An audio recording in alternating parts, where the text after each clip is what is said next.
Dhanik Bharat educational institutions inter IIT JEE NEET admission open. సూర్యాపేటలో విషాదకర ఘటన చోటు చేసుకుంది. మద్యం మత్తు పదార్థాలకు బానిసై తరచూ డబ్బు కోసం వేధిస్తున్న కొడుకును ఓ తల్లి గొడ్డలితో దాడి చేసి హత్య చేసిన ఘటన వెలుగులోకి వచ్చింది. తొలుత ఎవరో దాడి చేశారని చెప్పిన తల్లి పోలీసుల విచారణలో అసలు విషయం బయటపడటంతో అరెస్ట్ అయింది. ఈ సంఘటన స్థానికంగా తీవ్ర కలకలం రేపింది. కన్న కొడుకును గొడ్డలితో నరికి చంపిన తల్లి వివరాలేంటో ఇప్పుడు మనం చూద్దాం. అయితే ప్రేమకు ప్రతిరూపం తల్లి. లోకంలో తల్లి ప్రేమ కంటే స్వచ్ఛమైనది, గొప్పది మరొకటి ఉండదు. పిల్లల కోసం తన ప్రాణాన్ని కూడా పణంగా పెట్టేందుకు కూడా సిద్ధమవుతుంది తల్లి. ప్రేమకు మారు పేరుగా నిలవాల్సిన ఓ తల్లి తన కన్న కొడుకును కడతీర్చింది. ఇక వివరాలు చూస్తే గనక సూర్యాపేట పట్టణం 18వ వార్డు సుందరయ్య నగర్ కాలనీలో నివాసం ఉంటున్న భూక్యా అచ్చికి 2 కుమార్తెలు, ఓ కుమారుడు ఉన్నారు. భర్త రాము కొన్నాళ్ళ క్రితం మృతి చెందగా కూలీ పనులు చేస్తూ కుటుంబాన్ని పోషించుకుంది. ఉన్నంతలో 2 కుమార్తెల పెళ్లిళ్లు కూడా చేసింది. కొడుకును ఇంటర్ వరకు చదివించింది తల్లి. కొడుకు విజయ్ తనకు చేదోడు వాదోడుగా ఉంటాడని భావించింది. కానీ మద్యం మత్తు పదార్థాలకు బానిసయ్యాడా కొడుకు. ప్రతిరోజు మద్యం మత్తులో డబ్బు కోసం తల్లిని వేధించేవాడు.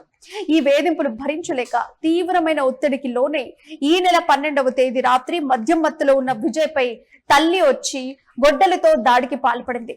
కొద్దిసేపు ఇంటి బయట కూర్చున్న తల్లి ఇంట్లోకి వెళ్లి చూడగా విజయ్ ప్రాణాలతో ఉన్నాడు. దీంతో ఆందోళన చెందిన అచ్చి తన కుమారుడిపై ఎవరో వ్యక్తులు దాడి చేశారని స్థానికులకు చెప్పడంతో సూర్యాపేటలోని ప్రభుత్వ జనరల్ హాస్పిటల్ కి తరలించారు.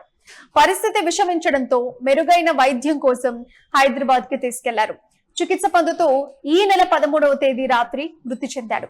కుమార్తె దేవి ఇచ్చిన ఫిర్యాదు మేరకు పోలీసులు విచారణ జరిపి నిందితురాలైన తల్లి అచ్చిని అదుపులోకి తీసుకొని కేసు నమోదు చేశారు.